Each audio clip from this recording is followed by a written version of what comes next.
እናንተ በአውሮፓና በአሜሪካ ሆናችሁ ይህን ምስኪን ህዝብ ይህን ደሃ ህዝብ በውሸት የምታባሉ ምናልባት እናት አባት ያላችሁ እህት ወንድም ያላችሁ ምናልባትም ልጅ ያላችሁ እኔ እናንተን እዛ ልቆጣጠር የምችልበት መንገድ ስለሌለኝ የእውነት አምላክ የእግዚአብሔር አምላክ በእናንተ ላይ ይፍረድባችሁ ብቻ ነው።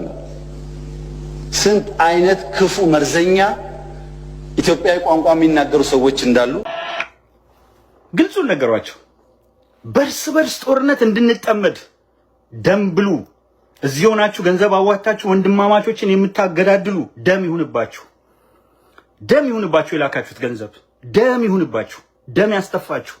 ዘላለም ከዕዳ አትውጡ፣ በስቃይ አሳልፉ። አሁንም ምለው የኢትዮ ሶስት ጉዳይ በአስቸኳይ በህግ እንዲፈታ ፈልጋለን። ሀብታሙ አያሌው ያለምንም ቅድመ ሁኔታ ቦታውን አስረክበ ኢትዮ ሶገነት ብለህ የአስኮ ሚዲያ ይዘው ልክ ማለት ትችላለህ።